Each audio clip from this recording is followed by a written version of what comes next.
Kalau kita tengok Arab Saudi sekarang, dengan Kaabah di Mekah dan Masjid Nabawi di Madinah, mungkin ramai yang anggap secara automatik bahawa Raja Arab Saudi adalah keturunan Nabi Muhammad SAW. Yalah, dengan status negara itu sebagai pusat dunia Islam, memang logik kalau orang fikir macam tu. Tapi, sebenarnya tidak begitu. Nak tahu kenapa? Jom, ikuti kami.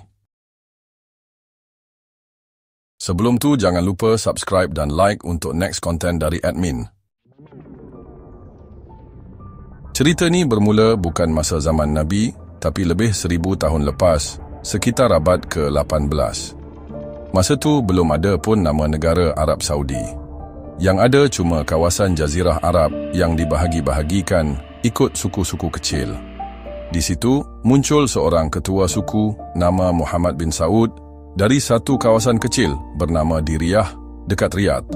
Beliau bukan ulama, bukan keturunan Nabi, cuma seorang ketua kampung yang ada pengaruh di kawasan sendiri.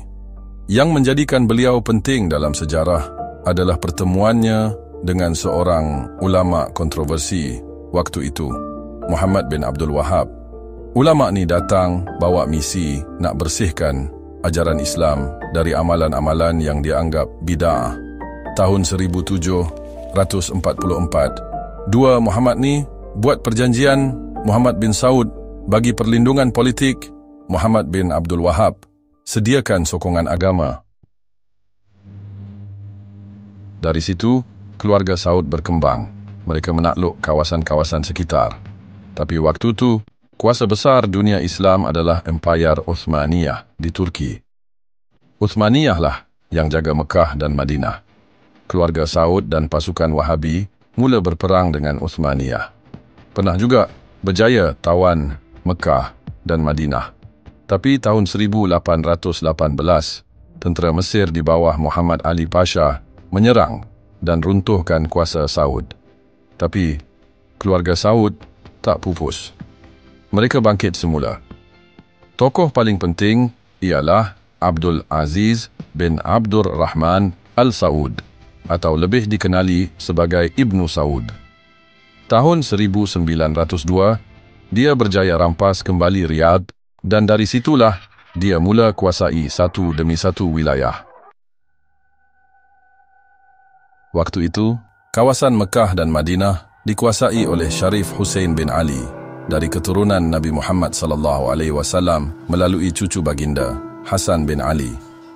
Tapi sayangnya, walaupun ada nasab suci, Sharif Hussein kalah juga. Tahun 1924, Ibnu Saud dan tentera Wahabi tawan Mekah dan Madinah. Dan dari situ keluarga Saud jadi penguasa dua kota suci. Jadi jelas, mereka bukan keturunan Nabi. Mereka dapat kuasa sebab politik, ketenteraan dan aliansi ideologi. Arab Saudi waktu tu juga pandai jaga hubungan dengan kuasa besar. Masa Perang Dunia Pertama, Inggeris sebenarnya menyokong Ibnu Saud secara senyap sebab nak lemahkan Uthmaniyah. Ibnu Saud terima senjata dan dana. Tahun 1932, Ibnu Saud rasmi isytihar negara Arab Saudi. Satu-satunya negara di dunia yang diambil dari nama keluarga pemerintah. Yang buat Arab Saudi jadi makin kuat ialah minyak. Tahun 1938, mereka jumpa minyak di Dammam. Dari negara gurun sederhana, tiba-tiba jadi negara kaya raya. Waktu Perang Dunia Kedua habis, dunia mula bergantung pada minyak. Arab Saudi ambil peluang ni untuk bina pengaruh. Mereka baik dengan Amerika Syarikat hingga jumpa Presiden Roosevelt atas kapal perang USS Quincy di Terusan Suez. Sejak tu, Arab Saudi mula bina imej sebagai pelayan dua masjid suci.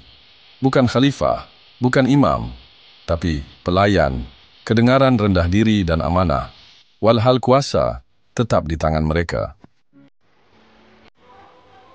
Arab Saudi tak berhenti setakat situ. Mereka bina masjid, Universiti Islam, contoh Universiti Islam Madinah, edarkan berjuta-juta mushaf Quran ke seluruh dunia, semua dengan fahaman Wahabi. Di Malaysia, Indonesia, Pakistan sampai ke Afrika, pengaruh ini merebak. Tapi walaupun pengaruh agama mereka besar, mereka tak pernah dakwa diri keturunan Nabi. Sebab mereka tahu, kalau mereka mula angkat isu nasab, akan beri ruang keturunan Nabi lain untuk cabar mereka.